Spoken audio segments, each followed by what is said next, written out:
My name is Abafira, or you can call me Abafira Abagidi. I'm here to talk to Kadiro, which is recently rocking media about his a new book, which is the United States and Ethiopia and the tragedy of human rights. A lot of things before I get into that. Kadiro is a graduate from Addis Ababa University in 2006 with LLB, and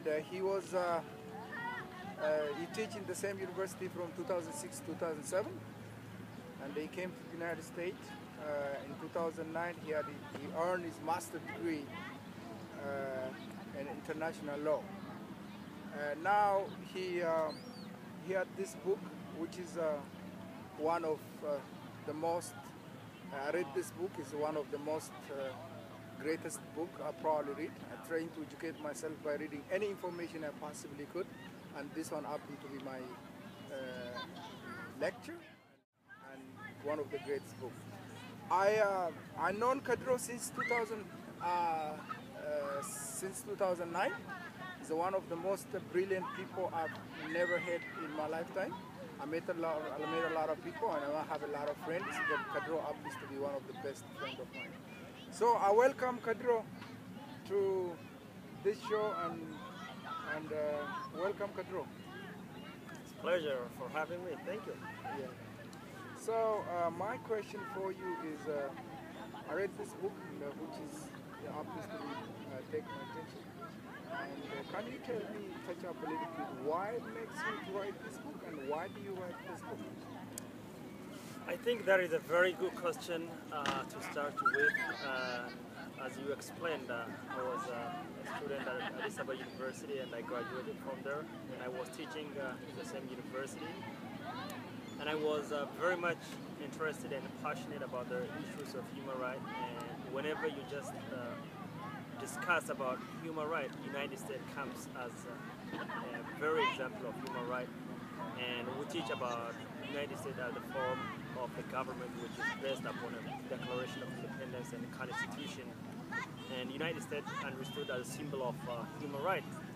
But I mean, when you see the reality of United States relationship in Ethiopia, the foreign policy of United States is not based upon the human rights precepts that United States teaches the world.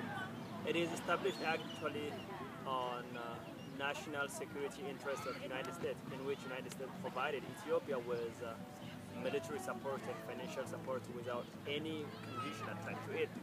So this is one of the things that motivated me to write about the history of the diplomatic history of the United States and Ethiopia, and as well as to teach outsiders about the nature of Ethiopia, because when you talk about Ethiopia in Western countries, they understand Ethiopia as a unified, a single entity, one country with one language, with one religion, and with one culture, and a people of Judaic or Semitic origin, as if everything about Ethiopia is unknown.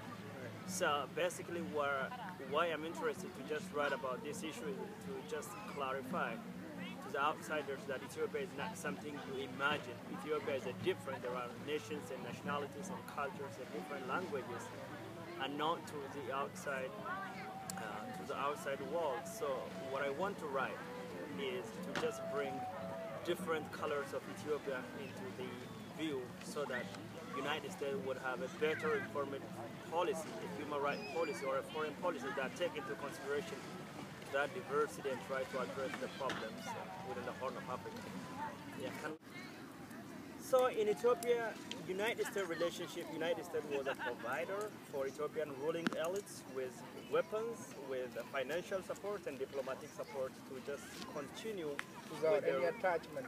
Yes, without any attachment of human rights requirements. Right.